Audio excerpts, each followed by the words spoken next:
ఫంక్షన్కి వస్తామండి, మీరు వెళ్ళండి. సరే.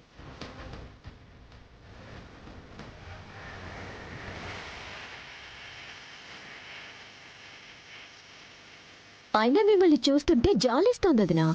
పాపం అత్తింటి వాళ్ళు లేరు, పుట్టింటి వాళ్ళు లేరు, కనీసం కట్టుకున్నవాడు కూడా పక్కన లేడు. ఏంటోలే అక్క, కొన్ని తలరాతలు అంతే, వదిలే. అమ్మీ, రేపు ఆ సీమంతానికి నువ్వు రాకు. ఆడ నలుగురు 4 మాటలు అంటా ఉంటే నువ్వు విని తట్టుకోలేవు. మేం పోయేస్తాంలే. మన ఇంట్లో శ్రీమంతం జరుగుతుంటే ఆ ఇంటికి పోయే తీరిక ఓపిక ఎవరికుంటాయి అత్తయ్య గారు? ఏంటి, మన ఇంట్లో సీమంతం జరుగుతుందా? ఎవరిది? కౌశికి వదింది. కౌశికి వదింది. కౌశికి వదింది.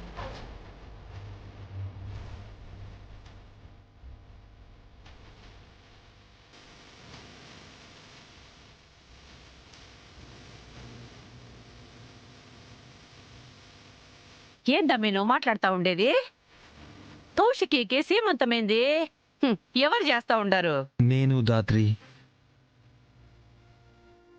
మనందరం కలిసి అక్కకి సీమంతం చేయబోతున్నాం. నాకే సీమంతం ఏమో వద్దు కేదార్. నాకు చేసుకోవాలన్న కోరిక కానీ ఆశ కానీ లేదు. సీమంతం ఇష్టానికి చేసుకునే పార్టీ కాదు వదినా, మన సాంప్రదాయం. పుట్టబోయే బిడ్డ ఆరోగ్యంగా ఉండాలని నలుగురి ఆశీర్వాదం తీసుకోవడానికి చేస్తారు వదినా. అందరి ఆశీర్వాదాలు నీకు బేబీకి అవసరం అక్క. ప్లీజ్ సీమంతం చేద్దాం. మీరు ఆ 4 ముత్తైదులు వస్తే సీమంతం అయిపోతుందా? సురేష్ బావ రావాలి, అక్కకి చీర పెట్టాలి, గాజులు తొడగాలి, నుదుటిన బొట్టు పెట్టి నెత్తిన అక్షంతలు వేయాలి. వస్తాడా? వచ్చే పరిస్థితుల్లో ఉన్నాడా?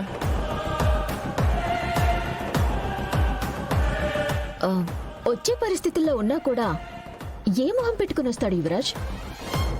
వదిన వద్దు అన్నాడు, కలిసి ఉండలేను అన్నాడు. అలాంటి వాళ్ళు వస్తే మాత్రం సీమంతమే వద్దని చెప్తున్నాను కదా, మళ్ళీ ఎందుకు డిస్కషన్ జరుగుతుంది? వదినా ప్లీజ్, ఇవాళ మీరు ఎవరూ లేరన్న బాధతోనూ ఎవరూ రారేమో అన్న భయంతో ఈ నిర్ణయం తీసుకుంటే సీమంతం చేసుకోలేదన్న కొరత ఎప్పటికీ ఉండిపోతుంది. పరిస్థితుల వల్ల నిర్ణయాలు తీసుకుంటే రేపు పరిస్థితులు మారతాయి గాని నిర్ణయాలు ఎప్పటికీ అలానే ఉండిపోతాయక్క. యో అబ్బి, ఏంది మీ ఇద్దరు రచ్చ?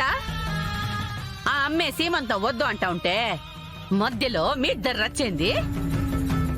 ఇప్పటికే చాలా మాట్లాడారు, చాలు. ఇంట్లో ఏ సీమంతం జరగటం లేదు. జరుగుతుంది యువరాజ్. నీ మాట నెగ్గుతుందా నా మాట నెగ్గుతుందా అని లెక్కలు వేసుకునే విషయం కాదిది. ఇది వదిన సంతోషం కోసం, బాగు కోసం చేస్తుంది.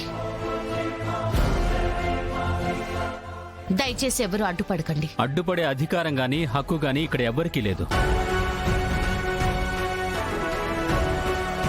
ఏంది బా, మాకు లేని హక్కు వీళ్ళకేడ్నించి వచ్చుండాది? మన అనుకోవడం దగ్గర వచ్చింది.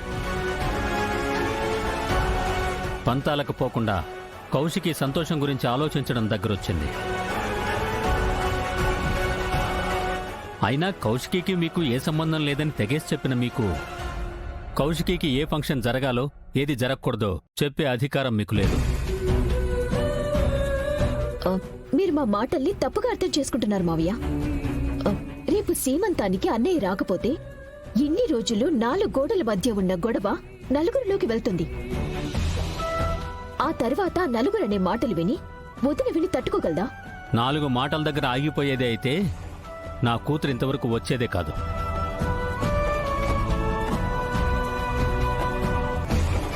నలుగురు ఏదో అనుకుంటారు అనేదే మీ భయమైతే అలా మాట్లాడకుండా సీమంతం చేసే బాధ్యత మాది నిషి. అనుకున్నట్టు బావ వస్తాడు, ముత్తైదువులు వస్తారు, సీమంతం సాంప్రదాయబద్ధంగా జరుగుతుంది.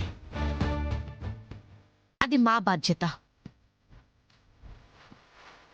సరే చూద్దాం ఏం చేస్తారో ఎలా చేస్తారో.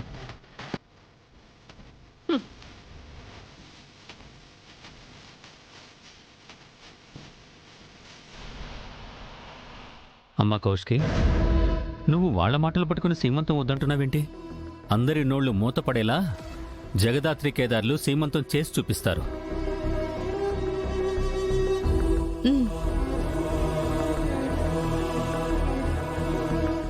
కోపం వాళ్ళ మీద చూపిస్తే నాన్న అక్క ఒప్పుకోరు కదా.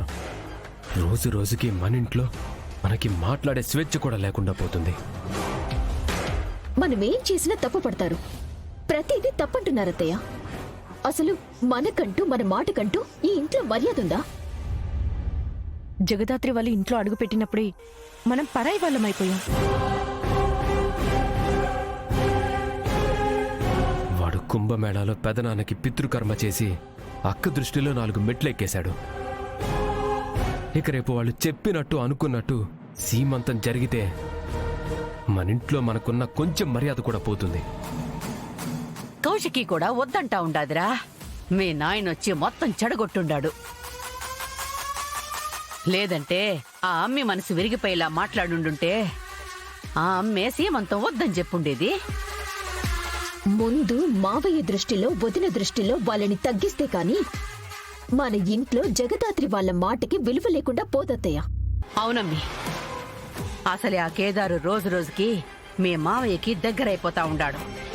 అదస్సలు మనకు మంచిది కాదు.